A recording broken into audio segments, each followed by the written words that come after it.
नमस्ते, मेरा नाम मनोज कुमार गुप्ता, कक्षा 8 इतिहास होशियार बलरामपुर सुस्ती शिष्य। दोस्तों, मैं आज आपको महाराणा प्रताप के बारे में बताने जा रहा हूँ। महाराणा प्रताप का जन्म 9 मई 1540 ईस्वी को राजस्थान के कुंभलगढ़ में हुआ था। इनके पिता का नाम उदय सिंह और इनके दादा का नाम राणा सांगा और इनके माता का नाम जयवंता बाई था।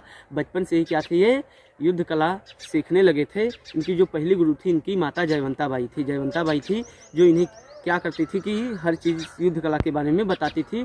फिर क्या हुआ, आगे चलकर महाराणा प्रताप ने अपने दादा राणा सांगा से भी क्या इन सब चीज़ों के बारे में शिक्षण लिया, यानी तीरंदाजी, धनुष, बाण, इन सब चीज़ों के बारे में शिक्षण लिया।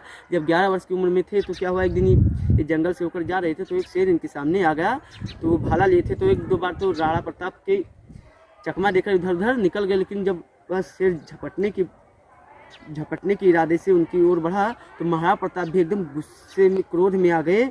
और क्या हुआ कि भाला को जमीन पर टेक कर उनके ऊपर छलांग लगाकर बैठ गए और क्या हुआ कि भाला से शेर को मार डाला और घर पर टांग कर शेर को ले आए। जब माँ ने पूछा तो उनको सारी घटना बता दी। माँ ने उनको गले से लगा लिया और रोने लगी, लेकिन वो आंसू जो थे यह खुशी के आंसू थे। उनकी माँ ने कहा कि मैं माता रानी से यही प्रार्थना कर रही थी कि कोई मिले जो मुगलों को हरा सकेगा।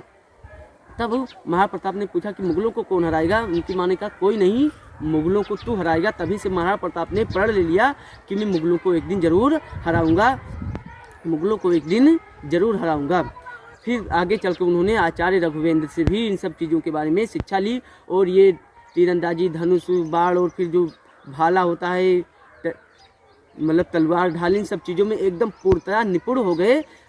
17 साल की उम्र में इनकी शादी हो गई और इनकी कुल शादियां 17 हुई और इनके 11 पुत्र हुए और 5 पुत्रियां हुई। 32 वर्ष की उम्र में इनकी क्या हुआ कि राज्याभिषेक कर दिया गया। इनका राज्याभिषेक हुआ गोगुंदा में, हुआ 28 फरवरी 1572 को गोगुंदा में। फिर रीति रिवाज के अनुसार इनका दूसरा राज्याभिषेक भी 1572 में हुआ। 1576 में हल्दी घाटी का जब युद्ध हुआ तो इनके पास बहुत कम सेना थी, तो इन्होंने क्या किया कि भीलों की सेना बनाई थी और उनके पास कुल 20,000 ही सैनिक थे, जबकि उसमें अकबर के पास 80,000 सेना थे। तो जब महाराणा प्रताप चल दिए युद्ध करने के लिए तो उनका जो एक घोड़ा था वह बहुत ही वीर था, जिसका नाम चेतक था।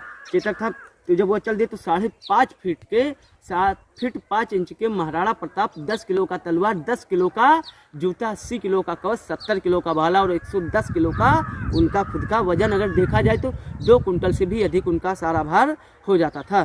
तो जब युद्ध हुआ तो इसका कोई परिणाम नहीं निकला, लेकिन मुगलों की अधिक से अधिक सेना को बहुत ही ज़्यादा नुकसान हुआ। जब युद्ध खत्म हुआ तो क्या हुआ, ये जा रहे थे तो जब चेतक इनको ले जा रहा था और चेतक बहुत तेज़ी से चलता था तो किसी मुगल की सेना ने एक तलवार मारा तो चेतक के एक पैर पर लग गया, लेकिन पैर पर लग गया तो उसका एक पैर कट गया।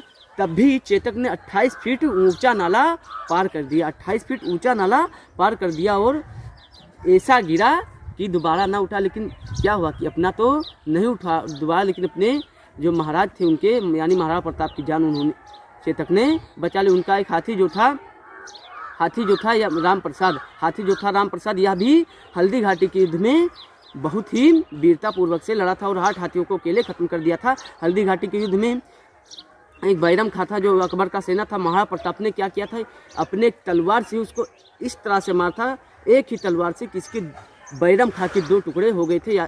इससे पता चलता है कि महाराणा प्रताप कितने ज़्यादा वीर और साहसी थे। इनसे अकबर भी स्वयं डरा करता था।